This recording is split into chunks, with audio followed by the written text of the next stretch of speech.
Lamia Belchida, vous êtes la fondatrice de la start-up Creative Interiors. Bonjour et merci de répondre à nos questions dans Startup. Bonjour Lélia, ravie d'être avec vous ce matin. Alors tout d'abord, Lamia, quelles sont les missions de Creative Interiors?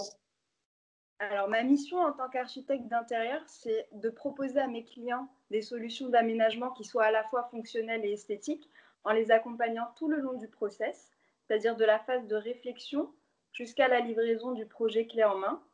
Donc les peuvent porter sur différents versants du métier. Ça peut être un travail de restructuration globale, ça va nous permettre de changer la perception entière d'un espace en travaillant sur le cloisonnement, sur la création de nouvelles circulations, sur l'apport de lumière naturelle, jouer sur des textures en matière de finition. Comme ça peut être un travail, on va dire, plus léger qu'on va appeler plutôt home staging, donc il va avoir plus un rapport à la décoration ou à l'optimisation d'un espace en réalité mobilier. Donc voilà, c'est vraiment les deux versants du métier. Après, je pense que vraiment pour réussir un projet, il faut vraiment tenir compte et être à l'écoute de son client et prendre en considération bien sûr ses besoins et ses envies, mais aussi faire attention aux contraintes techniques qui nous sont imposées par l'espace en question et les contraintes budgétaires. Donc en définition, je dirais qu'être architecte d'intérieur, au-delà de l'aspect esthétique et tendance, c'est avant tout des compétences au service du bien-être chez soi ou sur son lieu de travail, etc.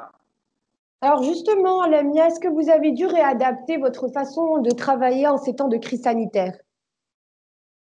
Alors, cette crise du Covid-19 nous a clairement souligné l'importance en fait d'être bien chez soi.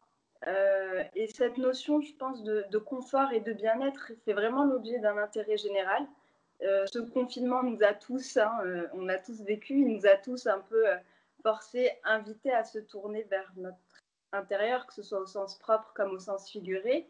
Et du coup, la question, ça a été de se poser, donc comment on réagit, comment on propose de nouvelles solutions face à une situation inédite. Il y a quelques temps déjà, j'avais pensé à j'avais travaillé sur un projet d'accompagnement entièrement digitalisé, donc le coaching à distance, tout simplement. La démarche est très simple, c'est le client qui m'envoie des photos, une vidéo de l'espace avec les dimensions, donc son cahier des charges avec ses besoins, ses envies, ses contraintes budgétaires, pourquoi pas.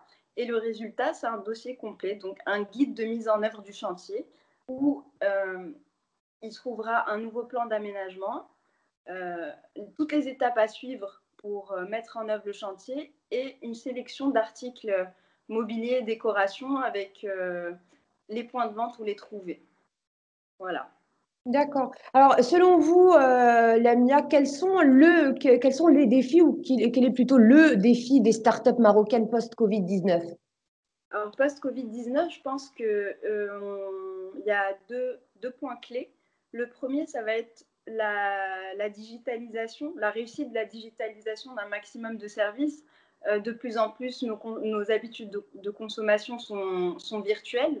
Donc, il faut vraiment s'adapter, anticiper cette demande qui va être, je pense, grandissante.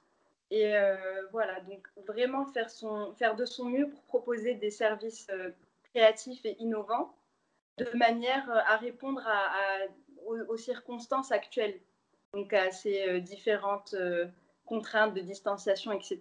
Et le deuxième point, ce serait de réussir à mettre en place une chaîne de solidarité 100% made in Maroc, si on peut dire, où on pourrait faire profiter l'ensemble des entreprises, des artisans et de tous les métiers qui ont attrait à l'architecture d'intérieur en général.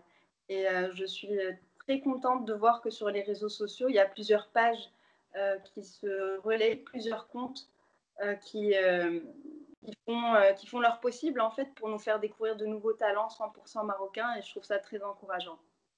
Dernière question, Lamia, quelles sont les perspectives de Creative Interiors?